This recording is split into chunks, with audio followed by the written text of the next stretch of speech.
이사야 하반부에 나오는 신약의 교회에 주신 하나님의 유업 중에 하나가 부흥의 유업입니다. 교회가 철저하게 예수 그리스도의 터 위에 세워질 때 하나님의 부흥의 유업이 주어집니다. 제가 어제 살펴보려다가 하나님 우리 자세를 다루신 것 같았습니다. 전혀 살펴보지 못했고, 그래도 하나님이 하실 일은 다 하신 것 같더라고요.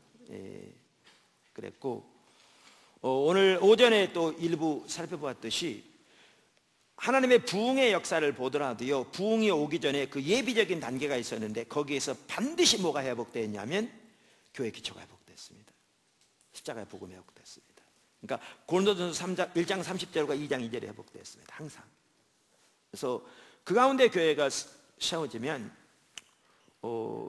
하나님께서 놀라운 일을 하시고요, 하나님의 부흥이 임하기 전에 바로 그 일을 하시는데, 그래서 그런 차원에서 우리가 철저하게 예수의 터 위에 세워지기를 추구하는 것이 우리 한국에 다가온 하나님의 부흥을 준비하는 핵심적인 요소라고 저는 믿습니다.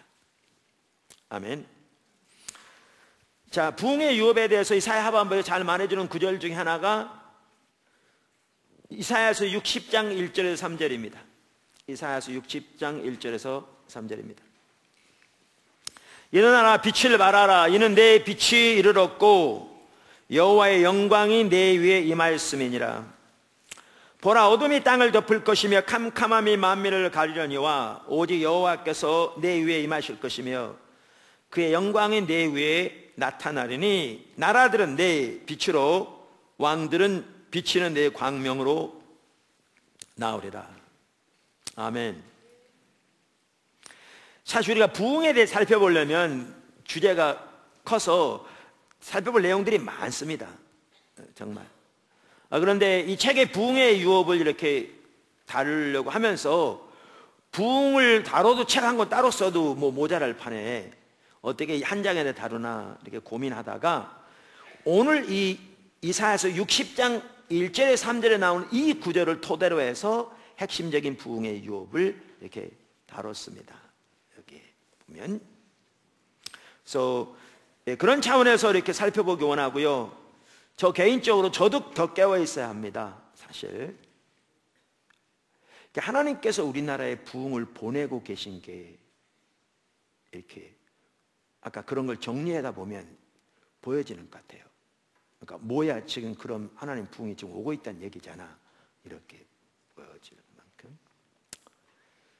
그래서 더 우리가 깨야 되고요, 그런 의미에서 더 영적인 경각심을 가지고 하나님의 행하심을 주시해 볼 뿐만 아니라 실제로 이름이 포도나무 교회만 하더라도, 우리 여기 지체들도 많이 있습니다만은,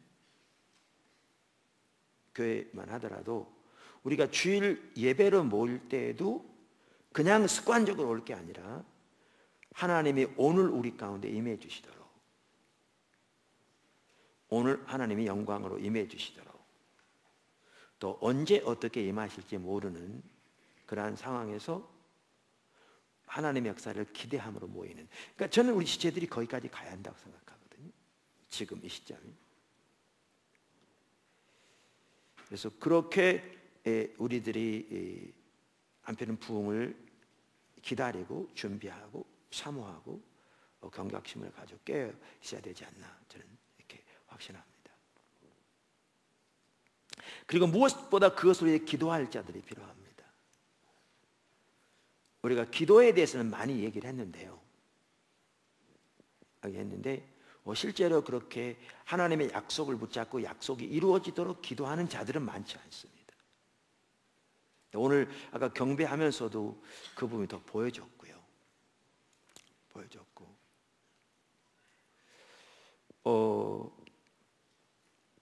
제가 이 전체 컨퍼런스에서 이렇게 나눴는데, 그때는 제가 뭐라고 나눴냐면, 이 이사야 하반부의 유업이 우리에게 주어지기 위해서 우리가 철저하게 예수 그리스도 십자가 복음에 서야 되는데, 개인과 교회가. 그런데 그 모든 것에 있어서 가장 중요한 것이 하나님을 찾는 것이거든요. 근데 사실 우리 여기 삼육교 선교에 오래 오셨고 때로는 기도사역자를 섬기는, 때로는 목회자들 중에서도 우리가 그것이 구호로만 여러 번 들었지 매너리즘에 빠져서 그냥 구호에 불과하게 되면 우리는 심각하게 타락해 있는 거거든요. 그래서 하나님을 실제적으로 더 찾아야 되고, 그리고 많은 성도들이 하나님을 이렇게 찾는 것을 잘 이해를 못하는 것 같더라고요. 설명은 여러 번 했는데, 그래서 제가 그 하나님을 찾는 것에 대해서 책이 여기저기 나눠져 있는 것을 모아서 거기에 다시 정리를 해서 하나님을 찾는 것에 대해 지금 원고를 쓰고 있거든요. 그래서 이렇게 정리되는 대로 그 책을 내려고 합니다. 두께가 이만큼 될 것 같은데요. 그냥 그 부분이 가장 중요하기 때문에. 그래서 저는 지난주에는 그런 생각도 했습니다. 그 다음 컨퍼런스를 그걸 가지고 우리 하나님 찾도록 하면 좋을까, 그런 생각을 했는데, 지금 시급하게 세워져야 할 부분이 뭐냐면 하나님의 그 행하시는 것을 보고 그것을 붙들고 기도하는 자들이 더 세워져야 합니다. 이게 관건입니다. 그래서 교회에서는 제가 이 하나님을 찾는 것에 대해서 앞으로 몇 주 더 설교하면 마칠 것 같은데요. 그럼 우리가 더 계속 하나님을 찾으면서 이제 중보기도를 집중적으로 살펴볼 거거든요. 그러면서 다음 컨퍼런스는 중보기도를 해야 되지 않나, 이게 보여졌습니다. 아까 여기 앉아서 예배하는데. 왜냐하면 지금 그런 자들을 세워지는 게 필요합니다. 우리 하나님은 하나님의 일을 위해 항상 기도하는 자들을 세우시거든요. 그리고 그들의 기도를 들으시 역사하세요. 그래서 지금 하나님이 이 행해 가신 일과 관련해서 우리가 이 부분이 절박하게 필요하다. 더 우리가 그 자리에 나가야겠다. 이런 부분이 보여져서 하나님이 여러분에게 그러한 하나님의 안목을 주시고 또 이렇게 은혜를 부으시고 또 성령의 기름 부으셔서 하나님과 함께 있는 여러분들이 되시기를 주님으로 축원합니다. 자, 부흥의 유업에 대해 살펴볼 텐데 오늘 이 구절을 중심으로 첫째, 제가 큰 첫 번째, 작은 첫 번째 이렇게 많아가지고 이게 좀 잘 정리를 해야 됩니다. 그래서 말하고자 하는 의도가 좀 보이고요. 책에는 나름대로 잘 정리된 것 같아요.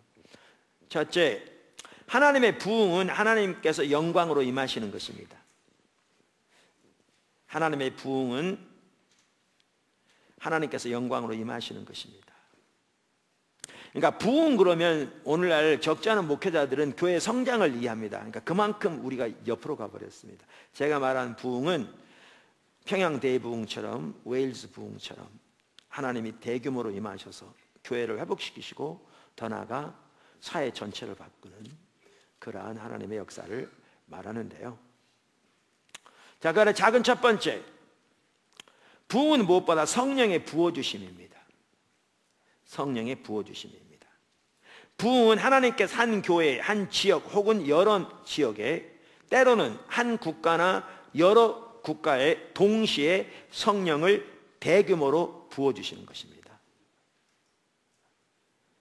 조나단 에드워즈는 그의 책 겸손한 사도에서 부흥을 성령의 부어주심으로 표현했습니다. The outpouring of the Holy Spirit.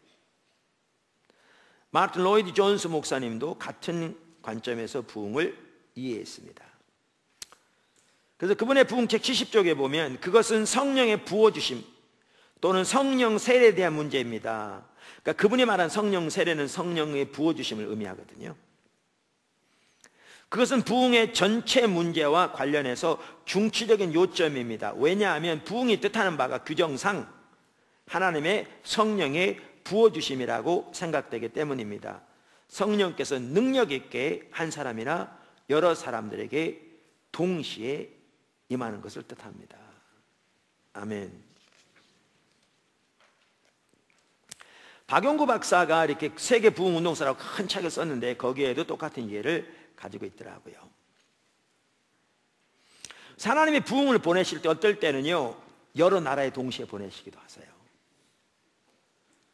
한 대표적인 예가 1904년 에반 로버츠를 통해서 웨일즈에 놀라운 부흥이 있었는데요. 이게 1905년 호주로 퍼졌고요. 1905년 6년 사이에 인도 카시에 임했던 하나님의 부흥, 그 영향이었고요. 사실 평양 대부흥이라고 말하는 1903년에서 7년 사이 있었던 하디 선교사와 길선주 목사를 통해서 임했던 원산과 평양에 왔던 부흥도 그 웨일즈 부흥의 여파였습니다. 그리고 학자들은 1906년에 임했던 미국의 오순절 운동도 그 여파였다고 그렇게 받아들입니다. 18세기는 부흥의 시대라고 해도 과언이 아닐 만큼 하나님의 놀라운 부흥이 임했는데, 요한 웨슬레와 조지 휘필드를 통해서 영국의 하월 해리스와 데니얼 롤랜드를 통해서 웨일즈의 조나탄 에즈워스를 통해서 미국의 하나님의 부흥이 임했습니다. 정말 동시에 여러 나라에서 강력하게 하나님의 부흥이 임한 그러한 시대였습니다. 그래서 그 시대를 부흥의 시대라고 부르기도 합니다.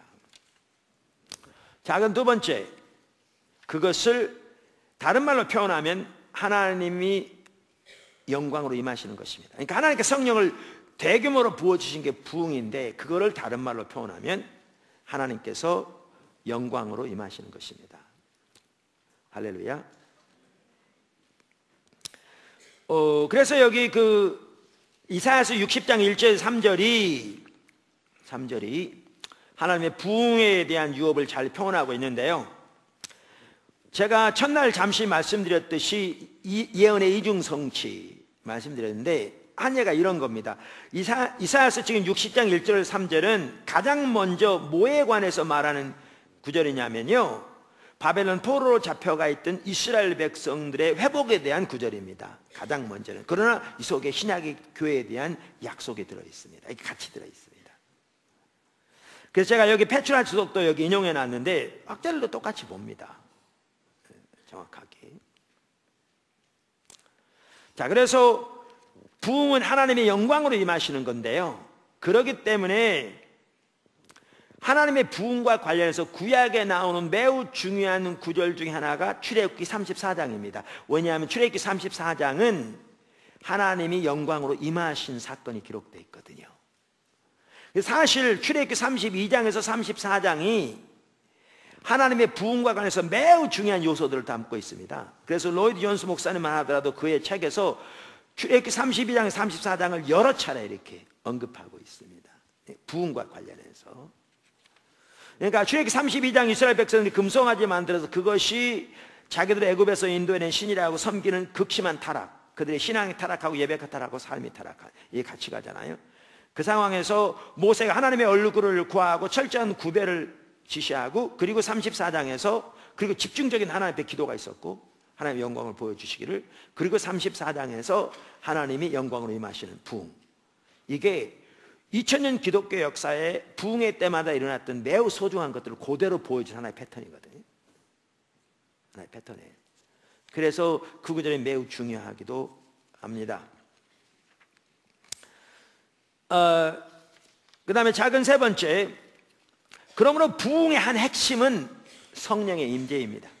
그러니까 부흥은 하나님께 성령을 대규모로 부어주시는 것이기 때문에요, 부흥의 핵심은 성령의 임재입니다. 성령의 임재입니다. 부흥 때는 무서운 성령의 임재가 함께합니다. 그러니까 미국의 어떤 부흥 운동 같은 경우에는요, 휴스턴 지역을 중심으로 해서 사방 100마일, 이거 160km거든요. 한때는 그 내 술집 하나가 없었답니다. 뭐냐면 하나님의 임재가 도시 전체를 덮고 있기 때문에 안 믿는 사람들마저도 감히 이런 범죄하는 자를 함부로 잘 들어가지 못하는, 이게 부흥입니다. 20세기 중반에 있던 헤브레디스 부흥은 덩컨 캠벨 목사를 통해서 하나님께서 강력하게 부흥을 보내셨는데, 고기를 잡으러 나갔던 배들이 갑자기 돌아와 한다는 강박관념을 갖게 되었고, 돌아오면서 어느 선을 지난 순간부터 아무도 아무 말 하지 않았는데 선원들이 배후에서 꼬꾸라져서 회개하고 애통하는 일들이 있었고요, 사람들이 경찰서로 모여와서 자기들의 죄를 자복하는 바람에 경찰서장이 내무장관과 덩컨 캠벨 목사에게 전화해서 어떻게 하면 좋겠냐고 물어야 할 그런 상황도 닥치게 되었습니다. 그러니까 하나님의 부흥은 성령을 대규모로 부어주시는 것이기 때문에 그 핵심이 강력한, 때로는 무서울 만큼의 강력한 하나님의 성령의 임재입니다. 그래서 아까 말한 박영규 박사 그 책에 보면 사실 부흥운동사를 써서 그 책이 매우 귀하길래 제가 이번 컨퍼런스에 특강 강사로 목회자 컨퍼런스 올 수 있도록 한번 초청을 했어요. 그분도 오고 싶어 했어요, 되게. 그런데 도저히 스케줄을 뺄 수 없다고, 못 온다고.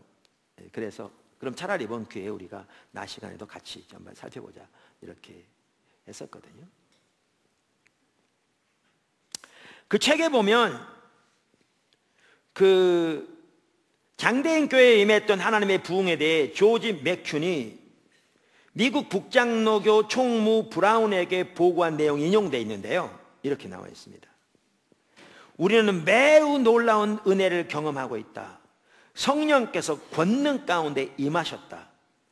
장동교회에서 모인 지난밤 집회는 최초의 실체적인 성령의 권능과 임재의 현시였다. 우리 중 아무도 지금까지 이전에 그 같은 것을 경험하지 못했으며, 우리가 웨일즈, 인도에서 일어난 부흥운동에 대해서 읽었지만 이번 장대현 교회의 성령의 역사는 우리가 지금까지 읽었던 그 어떤 것도 능가할 것이다, 이렇게 썼습니다. 또 1907년 2월 평양의 남사년 교회에 임한 성령의 역사를 목도한 노블 선교사의 보고 내용을 그 책에 인용하고 있는데요, 이렇게 나와 있습니다. 우리에게는 한국교회에 내 자신이 지금까지 목격하지 못했고 듣지도 못했던 가장 놀라운 성령의 부어주심의 현시가 있었는데, 아마도 사도시대 이후에 이보다 더 놀라운 하나님의 권능의 현시는 없었을 것이다. 매 집회에서 주님의 권능이 교회 전체와 때로는 밖에 임했다. 남녀가 회개의 역사로 꼬꾸라지고 의식을 잃었다. 전 도시는 마치 죽은 자를 위해 통곡하고 있는 듯했다. 이게 하나님의 부흥입니다. 자, 그 네 번째, 부흥은 무엇보다 하나님께서 영광으로 임하셔서 하나님의 선하심을 나타내십니다. 이게 부흥의 핵심입니다. 잘 들으십시오. 이게 부흥의 핵심입니다. 사실 로이드 존스 목사도 부흥책에서 같은 맥락에서 얘기하고 있습니다. 부흥은 하나님이 대규모로 성령을 부으시는 건데, 그래서 강력한 성령의 임재가 그 핵심인데, 하나님께서 무엇보다 영광으로 임하셔서 하나님의 선하심을 나타내십니다. 그러니까 출애굽기 33장에서 모세가 하나님의 얼굴을 구하여 하나님 앞에 섭니다. 그랬더니 출애굽기 33장 3절에서 하나님이 이스라엘 백성들을 가나안 땅을 차지하도록 올려 보내주겠지만, 그리고 천사를 앞서 보내 그 땅을 차지하게 하겠지만 하나님은 안 가겠다고 그러셨거든요. 즉 하나님의 임재는 안 가겠다고 그러셨거든요. 그런데 모세가 올라가서 하나님의 얼굴을 집중적으로 구했더니 하나님께서 하나님의 임재를 함께 하시겠다고 그랬어요. 그랬더니 하나님께서 모세에게 백지수표를 주세요. 네가 원하는 건 내가 줄게, 그렇게 말씀하세요. 하나님이 여러분에게 백지수표를 주면 여러분 뭘 구하시겠어요? 제가 여러분에게 백지수표를 주는 건 별 의미가 없어요. 왜냐하면 제 능력에 한계가 있기 때문에. 근데 하나님이 여러분에게 백지수표를 주면 차원이 달라요. 뭘 구하시겠어요? 모세는 하나님의 영광을 보여달라고 기도했어요. 18절. 그랬더니 하나님께서 모세의 그 기도에 대한 답변으로 뭐라고 그러셨냐면, 하나님의 모든 선함을 그의 앞에 지나가시겠다, 이렇게 표현하셨어요. 영광을 보여달라고 그랬는데 그걸 다른 말로 하나님의 모든 선함이라 이렇게 표현했어요. 여호와께서 이르시되 내가 내 모든 선한 것을 내 앞으로 지나가게 하고, 이렇게. 그러면서 22절에는 그걸 다시 영광으로 표현했어요. 여기에 하나님의 모든 선함은요, 여러분 페트라 주석을 보더니 다른 주석을 보아도 알 수 있듯이 하나님의 성품을 말해요. 하나님의 성품을. 그러면서 34장에 하나님이 영광으로 임하시는 겁니다. 그 기도에 대한 답변으로. 그러면서 이렇게 말씀하시죠. 5절부터 7절. 여호와께서 구름 가운데 강림하사 그와 함께 거기 서서 여호와 이름을 선포하실 때 여호와께서 그의 앞으로 지나시며 선포하시되 여호와라 여호와라 자비롭고 은혜롭고 노하기를 더디하고 인자와 진실이 많은 하나님이라 인자를 천대까지 베풀며 악과 과실과 죄를 용서하리라. 그러나 벌을 면제하지는 아니하고 아버지의 악행을 자손 3, 4대까지 보응하리라. 여기에 보면 여호와 은혜롭고 노하기를 더디하고 인자와 진실이 많은 하나님, 이 하나하나는요 지금 하나님에 관한 교리를 모세에게 가르쳐 주시는 게 아니에요. 하나님의 그 성품을 성령으로 그에게 보이시는 거예요. 이걸 영광을 보이신다고 표현하죠. 영광을 보이신다고 표현하죠. 다윗은 성소에 들어가서 하나님을 찾는 중에 하나님의 인자하심의 영광을 보았기 때문에요, 인자하신 분은 교리가 아니라 압살롬에게 도망하여 광야에 있을 때에도 그 성전에서 보았던 권능, 거룩함, 영광, 인자하심의 하나님의 영광을 보았기에 그는 그 모든 염려를 하나님께 맡기고 하나님을 찬양할 뿐만 아니라 그 가운데서 오직 하나님만 구해요. 지금 이 말은요 하나님이 자신의 성품을 계시하신 거란 말이에요. 그게 모든 선함, 영광. 이와 같이 하나님의 부흥의 핵심은 뭐냐면 하나님이 성령으로 강력하게 성령을 부으셔서 다시 말하면 영광을 임하셔서 하시는 가장 핵심적인 일이 뭐냐면 하나님의 자신의 성품을 계시하세요. 하나님의 자신의 성품을 계시하세요. 그것이 부흥의 핵심입니다. 부흥 때는 특별히 어느 때보다 하나님의 거룩함을 계시하세요. 그렇기 때문에 사람들이 그 거룩하신 하나님 앞에 자신의 죄를 고백하고 아까 죽은 뒤 쓰러졌다고 그랬잖아요. 기절했다고 그랬잖아요. 그리고 부흥 때마다 가장 많이 불려지는 찬양이 뭐냐면 주의 보혈의 찬양이에요. 왜냐하면 자기 죄가 보이고 동시에 그러니까 그리스도를 통한 구속이 보이기 때문에 부흥 때마다.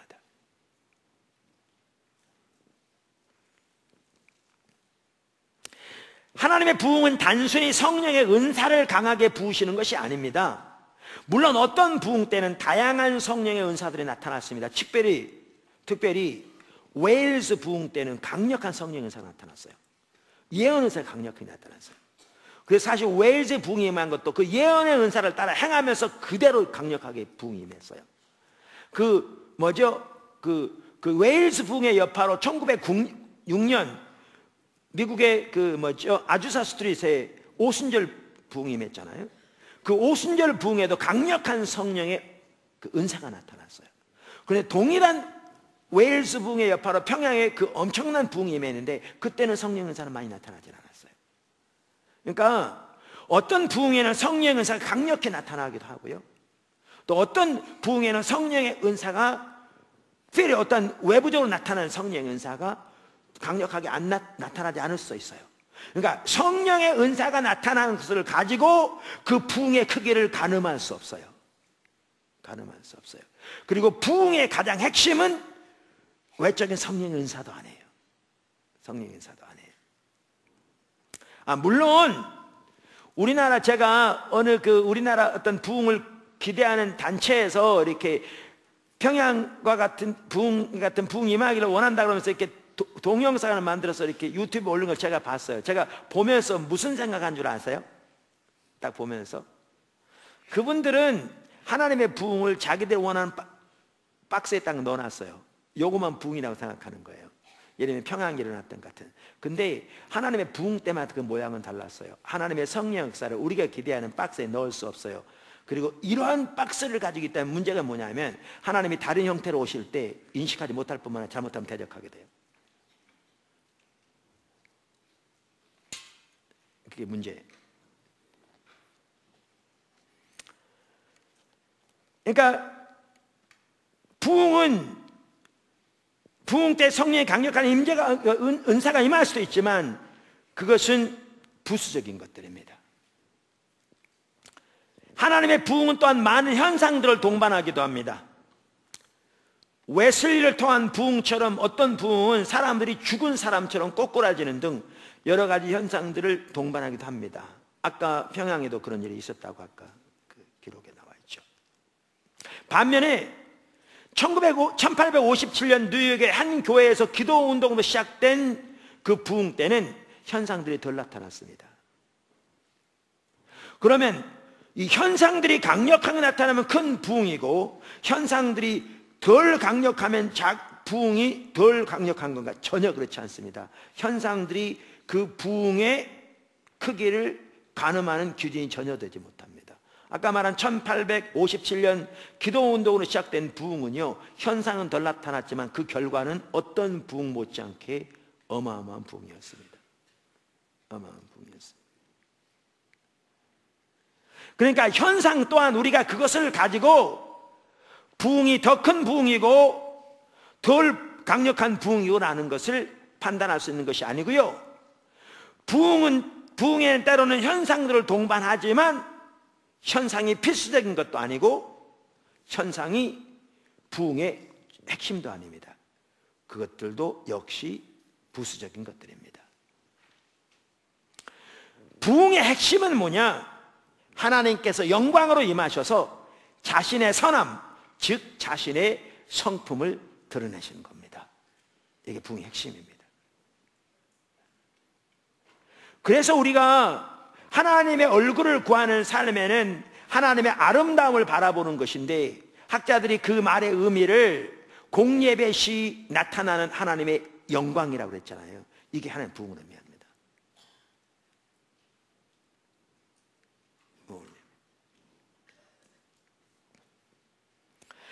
그래서 부흥의 핵심이 이와 같이 하나님이 영광으로 임하셔서 자신의 선함, 즉 성품을 나타내는 것인데, 로이드 존스 목사도 그의 책에서 이렇게 얘기했습니다. 여러분, 부흥이 무엇인지 아십니까? 예, 바로 하나님께서 지나가시는 것, 그것이야말로 부흥을 완벽하게 묘사합니다. 부흥은 하나님의 영광을 언뜻 지나치면서 보는 것을 의미합니다. 그것이 바로 부흥입니다. 하나님을 언뜻 보는 것, 말하자면 영광 중에 계신 하나님께서 강림하셔서 그의 성령을 보내시고 다시 올라가십니다.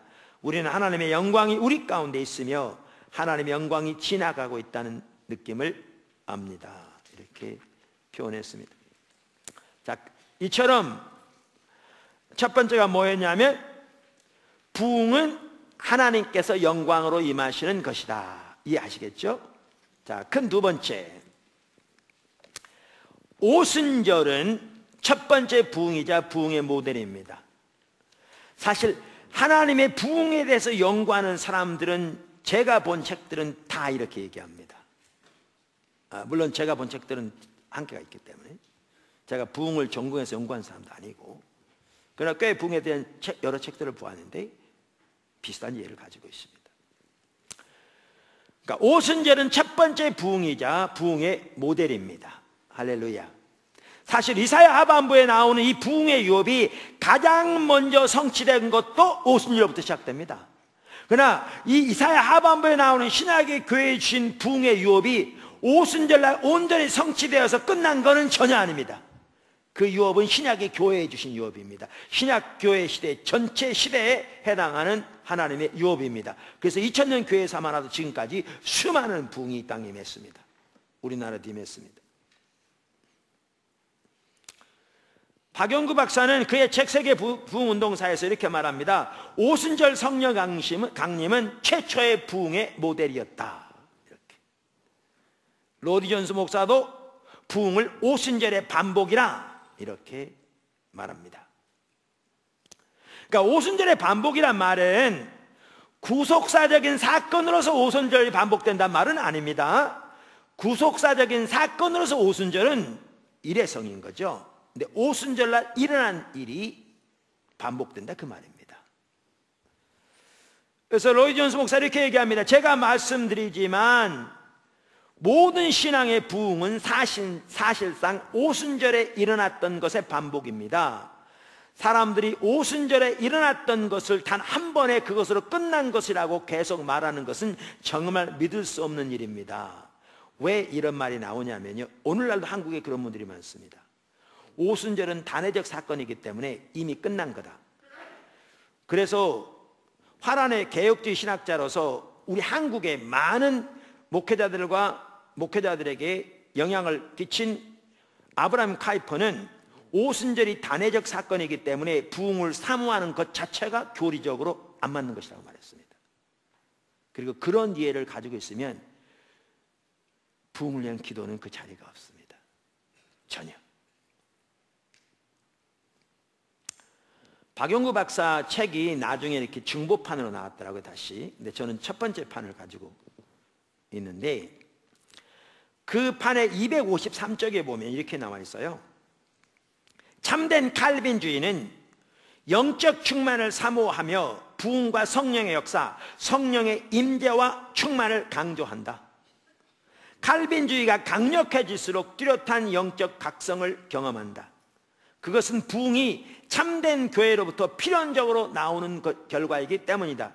마틴 로이드 존스가 말한 대로 성령의 역사에 민감하지 못한 칼빈주의는 참된 칼빈주의가 아니다. 이렇게 말했어요. 물론 그분은 칼빈주의자이기 때문에요, 그 부흥사를 칼빈주의적 입장에서 많이 썼습니다. 전체를 다루긴 했지만.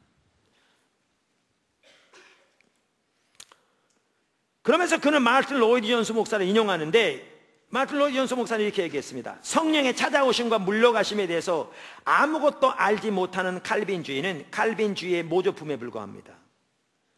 그런 것을 칼빈주의라고 하는 것을 저는 반대합니다. 몇 줄 띄고, 차갑고 서글프고 음울하고 침체된 칼빈주의는 칼빈주의가 아니라 칼빈주의의 모조품에 불과합니다. 똑같은 게 나오네요. 칼빈주의는 감정, 열정, 뜨거움, 찬양, 감사로 나아가야 합니다.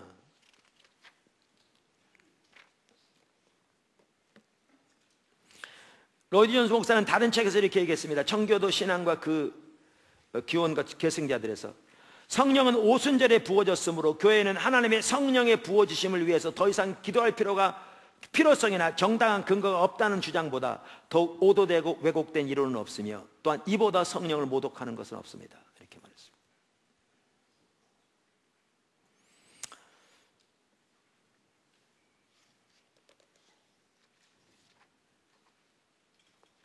자, 그 부분은 이제 그만큼 하고 넘어가겠습니다. 왜냐하면 책에는 많이 있는데요, 제가 이렇게 여기서 시간을 소비하고 싶지 않습니다. 책에 보십시오. 아까도 말씀드린 대로 우리 한국의 오순절은 단회적인 사건, 역사적, 구속사적인 차원에서는 단회적입니다. 그러나 오순절날 일어났던 사건들은 반복되는데요, 그래서 더 이상 성령의 부어주심이나 임하심에 대해서 어떠한 자리도 없는, 모든 것이 끝났다고 주장하는, 이렇게 영향을 받은 많은 분들이, 하나는 아브라함 카이퍼의 영향을 받은 우리나라 교수님에 의해서 여기 이름이 다 있는데 퍼졌고요. 또 다른 하나는 미국의 프린스턴 학파의 비비 워필드의 영향을 받은 우리 한국 목사님의 장로교 학자에 의해서 퍼졌거든요. 그래서 한국 목사님들이 쫙 그런 부분이 많습니다. 근데 여러분 이거 아십니까? 비비 워필드만 하더라도요, 미국 연합장로교회에서 성령 사역에 관한 특별위원회를 구성하고 그것에 대해서 그 연구를 발표했는데, 거기서 이렇게 나왔습니다. 비비 워필드의 견해를 성경 해석학적으로 또는 역사적으로 정당화하는 것은 어렵다, 이렇게 글러냈습니다. 틀리다는 얘기입니다. 제가 이 부분을 쓴 것은 한국에 이런 이해를 가지고 있는 분들이 덜어 있어서, 그런 이해를 가지고 있으면 하나님의 부흥을 위한 자리가 없습니다. 자리가 없습니다. 그래서 그런 부분들을 지금 언급했습니다. 자, 오순절이 이와 같이 첫 번째 부흥이자 부흥의 모델입니다. 세 번째, 부흥과 열방과의 관계. 부흥과 열방과의 관계. 작은 첫 번째, 부흥의 유업과 열방의 유업은 서로 밀접한 관계를 가지고 있습니다. 제가 어제도 잠깐 언급했습니다. 우리가 오늘 낮에 하나님의 교회를 향한 하나님의 질투를 보셨죠? 저는 정말 이게 중요한 것 같더라고요. 하나님의 의도하신 교회가 어떤 교회인가, 이런 부분을 사실 보셔야 합니다.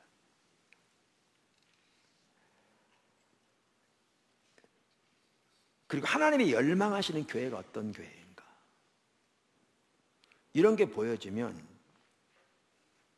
그것에 비춰진 우리의 현실을 보아야죠. 현실을 보아야죠.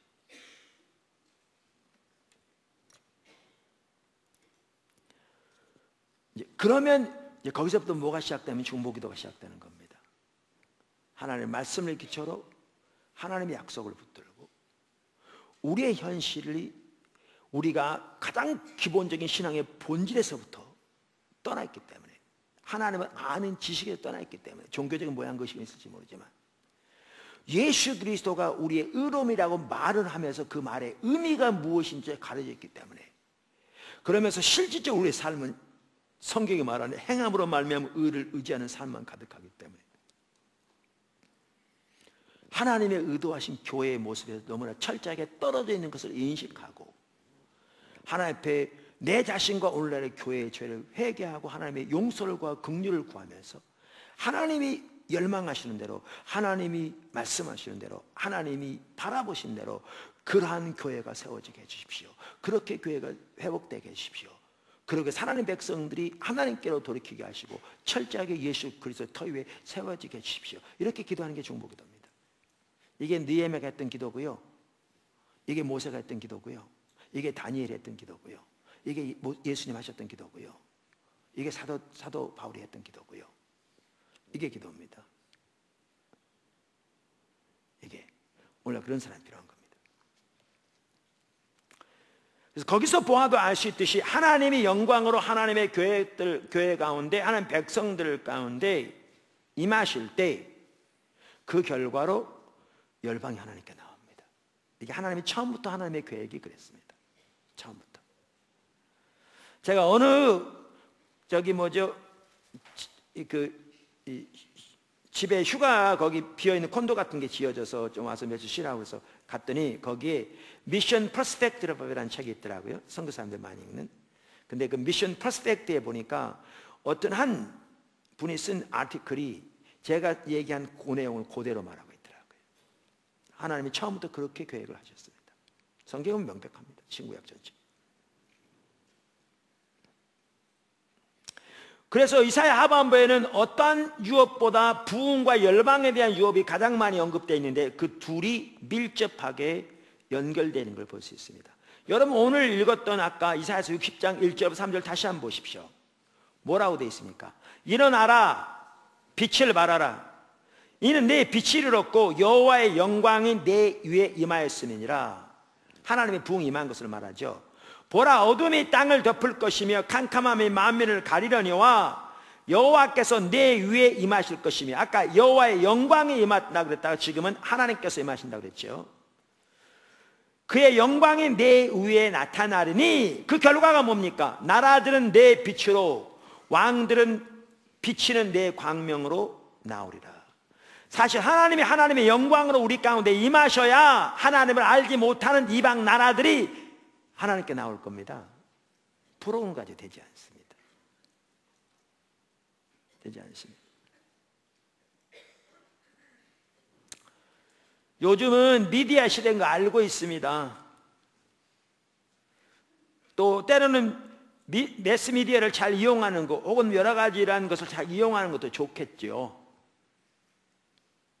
그런데 하나님이 영광으로 임하시기를 추구하고 그러한 교회가 되기를 위해서 자신들을 돌아보면서 하나님께로 돌이킬 생각은 하지 않고 그저 인간의 감성을 자극하는 동영상이나 혹은 그러한 것들을 통해서 사람들을 설득하려고 하는데요, 헛된 일입니다. 그렇게 해결되지 않습니다.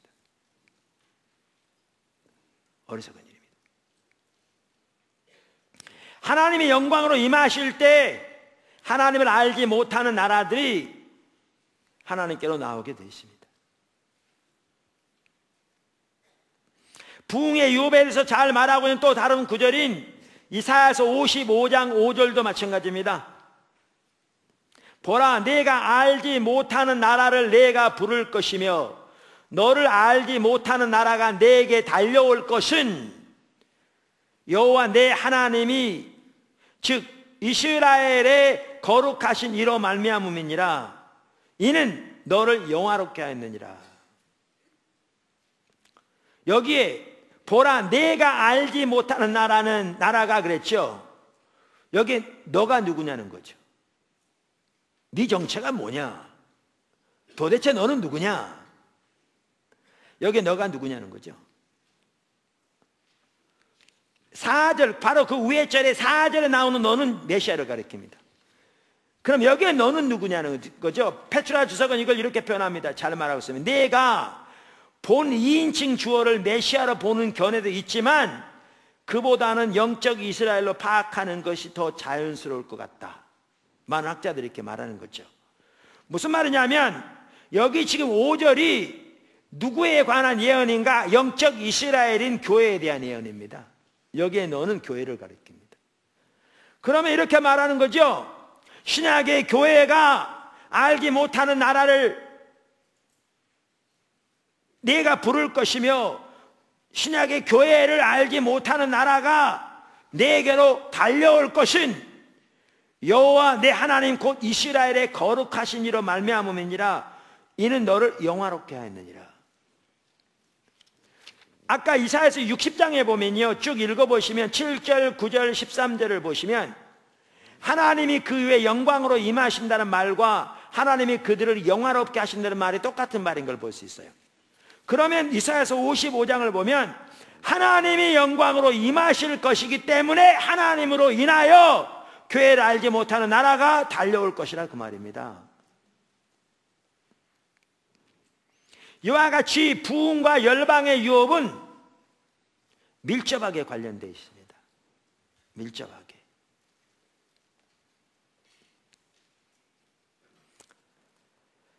그래서 그 로이드 존스 목사님 부흥책을 보면 맨 처음 시작할 때 그렇게 시작하거든요.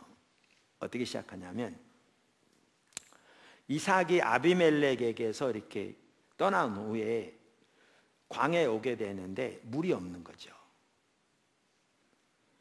그러니까 어떻게 했냐면 아브라함 때 팠던 우물을 다시 팠습니다. 블레셋 사람들이 거기다 다 이렇게 메꿔버려서 온갖 쓰레기가 있어서.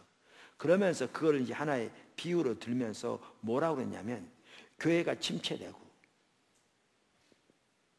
교회가 하나님의 생명이 철저히 거치고 세상과 악을 전혀 이기지 못하는 그 심각한 상황에 처했을 때, 그러니까 사막에서 물이 없으면 다 죽게 되는 거잖아요. 그냥 있어도 되고 없어도 되는 게 아니라 그 생명을 좌우하는 것이 고갈되어지고 교회가 침체될 때 2000년 교회 역사를 보면 똑같은 일을 했다는 거죠. 처음으로 돌아갔다는 겁니다. 어디로? 오순절로.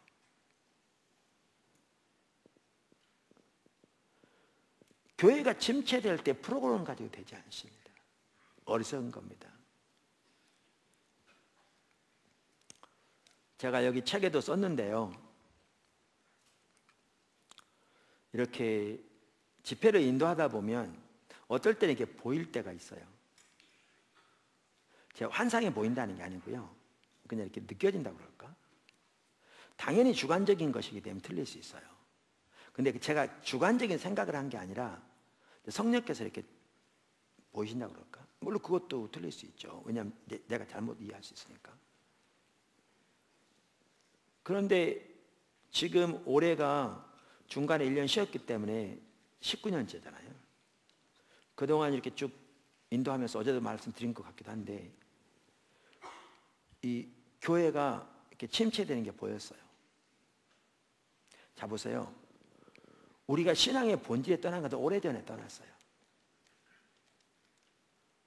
제가 아까 얘기 나누듯이 여기 지금 나무가 있어요.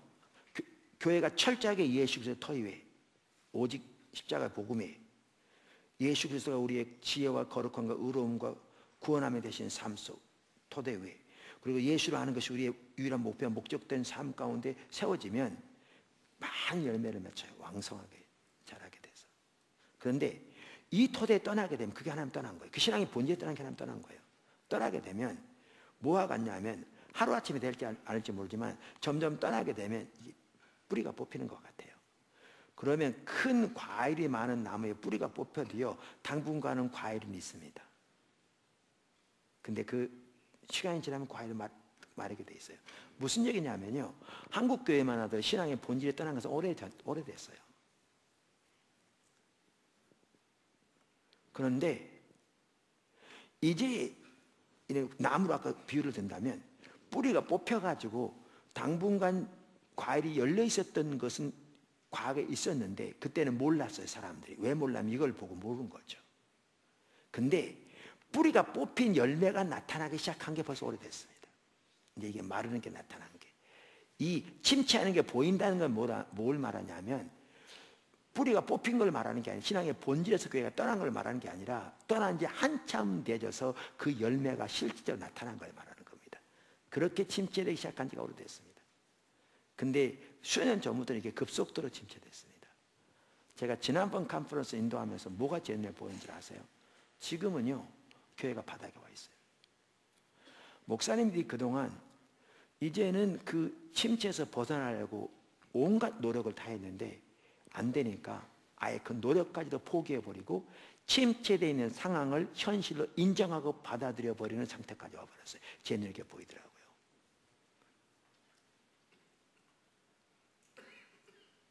이기수 목사님 올해 감리사대회에서 되게 바쁜데 제가 그런 얘기를 했더니 주변의 교회들이나 또 이렇게 다른 지역이나 가서 교회들을 보면 볼수록 제가 말한 게 정확히 그런 상태라고. 이 상황에서의 해결책이요, 풀어오는 건 안 된다니까요. 지금은 안 되는 게 증명됐어요. 그때 말해도 안 들었어요. 지금은 안 되는 게 증명됐기 때문에요. 그 상황에서 항상 교회는 2000년 교회사를 보면 아브라함이 팥두누물을 판 것처럼 오순절로 돌아갔다는 거죠. 부흥이 와야 해요. 그래서 주님을 찾아야 되고, 그래서 철자의 교회가 예수 그리스도 터 위에 세워지고 죽어야 돼요. 그래야서 합니다. 하나님께서 이렇게 부흥의 유업과 열방의 유업 서로 밀접한 관계인데 저는 이렇게 확신합니다. 하나님이 교회를 향한 하나님의 비전을 성취하기 위해서 하나님의 부흥을 보내십니다. 아까 낮에 살펴봤던 그 스가랴 8장이 신약의 교회에 대한 하나님의 그 비전과 열망을 담고 있는 거라고 살펴봤잖아요. 거기 저는 스가랴 8장에 그 마지막 절 얼마나 저는 볼수록 그게 마음에 와닿는지 몰라요. 이렇게 말했잖아요. 스가랴 8장에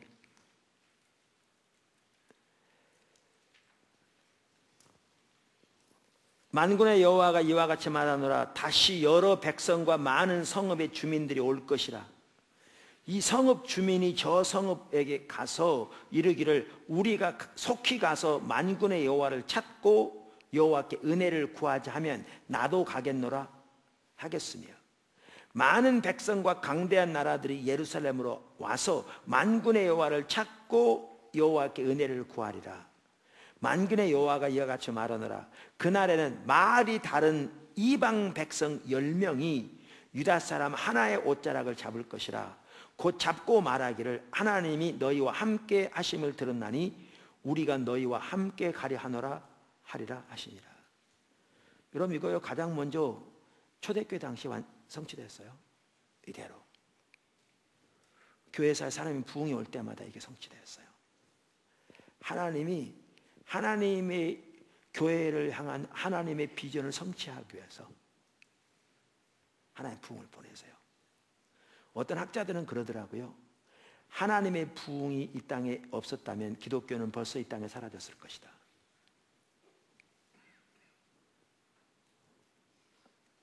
가장 침체되어 있던 시대에 다시 교회를 일으킨 건 하나님의 부흥이었어요.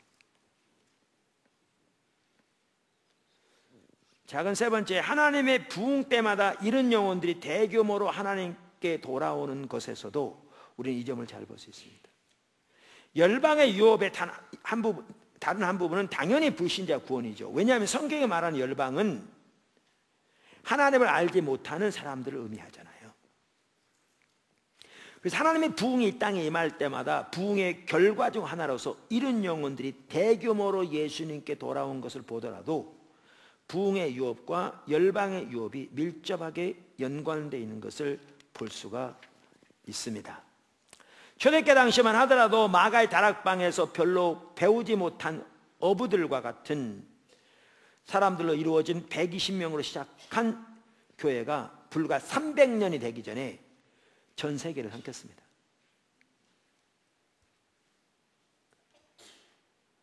초대교회 당시 서기 80년 오순절 성령 강림 반세기 만에 로마 제국의 기독교인이 14만 명이 있었답니다. 50년 만에 110년부터 시작했는데 14만 명. 2세기 초에는 그 숫자가 놀랍게 증가했다고 합니다. 2세기 접어들면서 또한 기독교가 아라비아, 페르시아, 북아프리카, 아르메니아, 폰투스, 오늘날의 프랑스, 영국까지 확산되었고 2세기 말에는 로마 제국뿐만 아니라 메소포타미아의 모든 지방에서 기독교인들을 찾아볼 수 있었다고 합니다. 서기 300년까지 로마 제국의 모든 도시와 지방까지 복음이 전파되었고 그 중에서 시리아, 소아시아, 이집트, 북아프리카에서 더욱 급속도로 확산되었다고 합니다. 하나님의 부흥은 이런 역사를 일으킵니다. 18세기 부흥의 세기라고 해도 과언이 아닐 만큼 여러 나라 사람의 부흥이 임했다고 말씀드렸는데 요한의 순례를 통한 부흥의 결과만 하더라도 참으로 놀랐습니다. 그런 비행기도 차도 없는 시대에 52년 동안 40만 킬로를 순회하면서 복음을 전했습니다. 어마어마하죠. 비행기 타고 40만 킬로 가기도 쉽지 않은데 그는 4만 번 이상을 설교했고 250권의 책과 전도책자를 만들었다고 합니다. 1971년 아니 누가 잘못했다.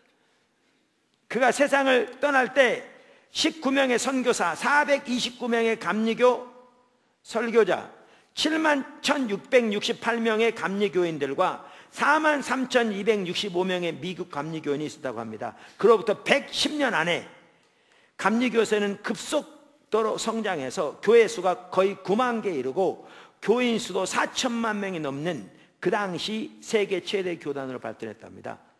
부흥이 온 지 110년 만에. 근데 이게 얼마나 많은 수인 줄 아십니까? 지금 전 세계에 있는 장로교인 수가 몇 명인지 혹시 아십니까? 오늘날 전 세계에 있는 모든 장로교인 수가 얼마인지 아십니까? 1600만. 근데 웨일스 부흥을 죄송합니다. 요한에서를 통한 부흥 이후에 110년 만에 그 당시 감리교도 수가 1700만이었으니까 어마어마한 거죠. 어마어마한 거죠. 1857년 9월 23일 제레마이아 란피어가 뉴욕의 한 교회에서 기도를 시작한 그 미국의 기도 부흥을 통해서요 1857년에서 59년까지 정점에 이르게 되는데 그 당시 미국 인구가 3천만 명이었는데 200만 명이 핵심을 됐답니다. 15%. 그러면 3년도 채 안 된 시기에 우리나라가 지금 5천만입니까? 그러면 450만 명이 전혀 예수 안 믿던 사람이 예수가 돌아온 겁니다. 3년 만에.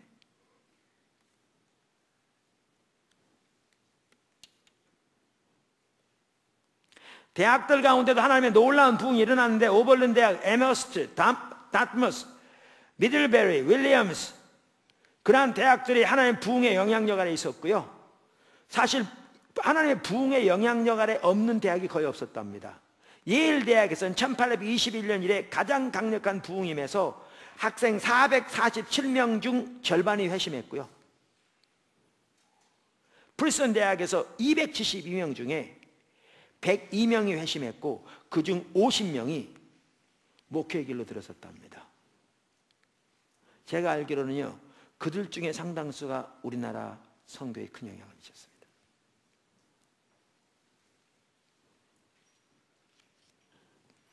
우리나라 평양에 임했던 하나님의 부흥의 결과만 하더라도 참으로 놀랍습니다. 1901년 9,000명에 불과하던 우리나라 기독교 인구는 1910년 불과 10년 만에 18만 명으로 증가했고요. 9,000명에서 20배가 넘게 증가한 겁니다. 이게 하나님의 부흥입니다.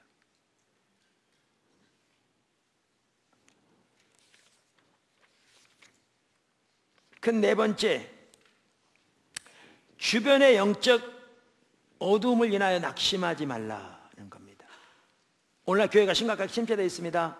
아까도 말씀드린 많은 목회자들이 노력해 보았지만 안 되니까 이제는 여기서 변화를 하려는 시도까지도 거의 포기해 버렸습니다. 그리고 침체된 상황을 그저 현실로 인정하고 받아들여 버린 상황입니다. 앞에 안 보이는 교회 전체적으로 보면 한국교회 어떤 분들 얘기대로 깜깜한 터널 속에 출구가 보이지 않는 상태에 있는 것 같다고 표현하기도 한, 어둡습니다. 그런데 낙심하지 마십시오. 왜냐하면 하나님의 부흥은요, 영적으로 가장 침체된 시기 이후에 왔습니다. 오늘 여기 이사야서 60장만 하더라도 보라, 어둠이 땅을 덮을 것이며 캄캄함이 만민을 가리려니와 여호와께서 내 위에 임하실 것이라, 이렇게 표현하고 있습니다. 사사기를 보면 영적 순환이 있는 걸 잘 볼 수 있는데요, 기독교 성경 역사 전체를 보아도 순환이 나오고요, 기독교 역사 2000년을 보아도 이 순환이 나옵니다. 제가 웨슬리 듀엘, 세계를 바꾼 부흥의 불길이라는 웨슬리 듀엘 책을 보니까 요한 웨슬리의 부흥이 임하기 전 시대를 이렇게 표현해놨어요. 아까 요한 웨슬리를 통해 그 하나님 놀라운 부흥이 임한 거잖아요. 그 전 바로 상황을 제가 읽어볼게요. 여기 책에 나오죠. 18세기 도덕적으로나 영적으로 암흑기였으며 정치적으로도 몹시 손안했던 시기였으며 세계 여러 곳에서 사회적인 필요가 많았던 시기였다. 잉글랜드에서는 자연신론의 치명적인 영향으로 성경의 권위마저 흔들렸다. 영적인 무관심과 회의론이 팽배해지고 자유가 방종으로 치닫게 되었다. 종교는 그 영성과 능력을 상실했으며 기껏해야 인류 정도로 생각되었다. 수많은 사람들이 교회에 의해 변화를 받지 못했다. 경건하고 신실한 목회자들이 있긴 했지만 많은 성직자들이 믿음으로 말미암는 구원의 교리를 가르치지 않는 실정이었다. 아니, 그들은 오히려 그 도리를 반대하는 명목상의 우두머리에 지나치지 않았다. 많은 사람들이 음지벽을 가지고 있었고 그 중에는 부흥사들을 대적하며 폭동을 일으키는 사람도 있었다. 사회의 높은 계층에 있는 사람들은 종교에 대해 언급하는 것조차 비웃었다. 오늘날 우리나라 점점 그렇게 돼가죠. 대부분의 유명한 정치가들은 불신자들이었으며 그 생활이 부도덕하고 음지벽이 있으며 사악한 말투를 사용하는 것으로 유명했다. 사람들은 결혼을 우습게 여겼다. 체스터필드 경이 그 아들에게 쓴 유명한 편지를 보면 어떻게 하면 여자를 유혹할 수 있는지 그 방법을 가르치고 있는 내용이 적혀 있다. 정부로부터 지원금을 받던 많은 성직자들은 그들이 심호하는 교회 근처에 살지도 않았다. 그들은 국민이 내는 세금으로 월급을 받았지만 그 중에는 자기 교구민을 전혀 돌아보지 않는 사람들도 있었다. 한 주교는 자기 교구민을 오직 한 번 보았을 뿐이라고 자랑하기까지 했는데 그의 집은 호숫가에 있었다. 좀 길게 하는데 계속 읽어볼게요. 교회에서 드리는 예배가 점점 줄어들고 교회 건물은 아주 황폐해 갔으며 사람들은 예배를 등한시했다. 하원 의원 중 교회에 출석하는 사람은 4-5명에 불과했다. 볼링블록 경은 성직자들의 생활 양식을 보고 그들을 비난하며 기독교가 당신들처럼 엉터리 그리스도인들의 손에 맡겨져 있으면서도 여전히 생존해 있다니 그것이야말로 세상에서 가장 큰 기적이라고 말했다. 부흥이 일어나기 전 잉글랜드 대부분의 지역에 살고 있던 소시민들은 무지하고 놀랄 만큼 잔인했다. 거기에는 엘리트를 양성하기 위한 학교만 있었다. 경찰이라든가 어떤 공공세력이 주둔하고 있는 마을이 거의 없었다. 그래서 런던의 버밍엄에서는 폭도들이 집을 불사르고 개방 감옥을 돌파하는 등 시민들을 공포에 떨게 하면서 약탈을 일삼았다. 범법자들은 점점 대담하게 서민들을 위협했다. 런던에 있는 집들의 세 집 건너 한 집은 술집이었으며 1점만 내고 술을 마시라. 2점만 내면 술을 10건 마실 수 있으며 술이 깰 때까지 누워있을 지푸라기 집까지 마련되어 있다 라고 지나간 사람들을 끌어들였다. 당시 런던에서는 무장을 하고 다른 사람들과 함께 무리를 지어 다니는 사람들 외에는 날이 어두워진 후 밖에 돌아다니는 사람들이 없었다. 심지어 가까운 교회조차 가지 않았다. 해변가에 있는 지역에는 밀수업자들이 횡행했는데 무장한 무리들이 그 밀수입된 상품을 런던으로 가져왔다. 당시는 스포츠마저 잔인해서 투개라든지 곰 놀리기, 그러니까 매우는 곰에게 개를 덤비게 하는 경기였답니다. 포악한 불독끼리 싸움 붙이기 등이 성행했다. 당시 경찰력은 별 효과를 발휘하지 못했지만 범법 행위에 대한 재판만은 상당히 무자비한 편이었다. 사형에 처하되 죽기 전에 성직자와 짧은 대화를 나누고 타락하지 않는다는 언도를 받은 것이 적어도 160건이 되었는데 이것은 즉각적인 사형 집행을 의미했다. 1800년도까지 벚나무를 베어 넘어뜨린 사람, 어떤 사람의 손에서 무엇을 낚아채 달아난 사람, 어느 집에서 40실링 내지는 그 이상을 훔친 사람, 어느 배에서 5실링에 해당하는 물건을 훔친 사람 등이 다 사형을 언도받았다. 그만큼 사회가 타락했었죠. 법정 기록을 보면 한 번에, 즉 재판이 열린 한 회기 중에 무려 40명 내지 50명 사람이 교수형에 처해진 기록도 있다. 감옥들마다 죄수들이 꽉꽉 들어찼으며 그 안은 몹시 어둡고 더러웠다.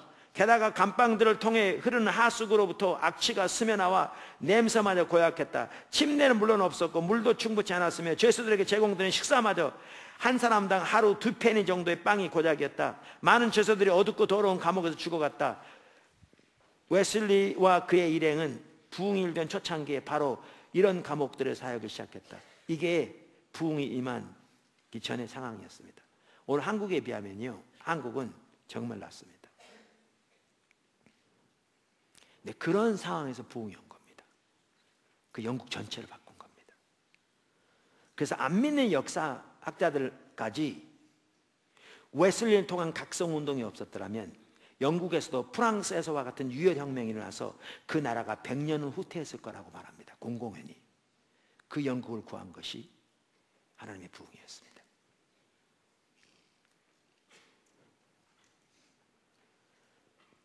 하나님의 부흥이 영적으로 가장 어두운 시기에 왔다는 사실만 봐도 우리는 하나님의 부흥이 얼마나 하나님의 이름을 향한 하나님의 질투 때문에 온 것인가를 볼 수가 있습니다. 에스겔 36장에 잘 볼 수 있고요. 말씀드린 오늘 한국 교회는 매우 심각하게 침체되어 있습니다. 이건 제가 말할 필요가 없습니다. 여러분이 훨씬 더 잘 압니다. 우리 주변의 영적 환경은 어떨 때는 회복이 거의 불가능하게 느껴질 정도입니다. 그러나 저는 우리의 영적 상황 때문에 낙심할 필요가 없다고 생각합니다. 중요한 것은 우리가 하나님을 찾는 것입니다. 그리고 십자가의 복음에 세워지는 겁니다. 그리고 교회가 예수 그리스도의 터 위에 세워지면 놀라운 회복의 역사가 있을 것이요, 날 살펴본 것처럼. 그리고 저는 하나님의 부흥이 다가오고 있다고 믿습니다. 언제게 어떻게 할지는 모르지만. 그리고 하나님의 부흥이 오면 그 모든 것들은 달라지게 될 것입니다. 그 웨일즈 부흥 때는 그렇다고 그러잖아요. 탄광에서 일하는 노새들이 부흥임에서 그 일하는 근로자들이 쓰는 용어가 달라진 바람에 근로자들의 말을 못 알아들었다고 하잖아요. 그만큼 부흥이 놀랍게 임한 거죠. 성경은 말세의 지말에 놀라운 하나님의 부흥을 약속하고 있습니다. 저는 지금이 말세의 지말인지는 모릅니다. 그러나 말세가 더 가까운 것은 압니다. 오늘이 어제만큼 더 가깝죠. 그러니까 지금이 말세인데 말세 지말이. 그리고 하나님의 부흥이 이 땅에 멀지 않았다고 개인적으로 확신합니다. 여기 책에 보면 제가 어떻게 해서 하나님의 부흥이 멀지 않았는지 이렇게 보여지게 돼. 우리나라 가운데 임하고 계신 것 아닌가라는 게 보여지게 된 그런 내용이 기록되어 있습니다. 어제 살펴봤습니다. 그래서 부흥은 성령의 무서운 임재고 하나님의 영광으로 임하셔서 자신을 계시하시는 건데, 그래서 말씀드린데 우리는 부흥을 기다릴 뿐만 아니라 우리의 예배만 하더라도 그렇게 철저하게 하나님의 얼굴을 구해서 나오는 가운데 하나님이 공예배시 경건한 자에게 나타나는 하나님의 영광으로 임하셔서 하나님 자신을 계시하시는 부흥이 시작되는 그러한 것이 있기를 우리가 기대하고 사모하고 나와야 될 줄 믿습니다. 빨리 끝냈습니다. 요점만 살펴봤습니다. 우리 경배 찬양 같이 하고 기도하겠습니다.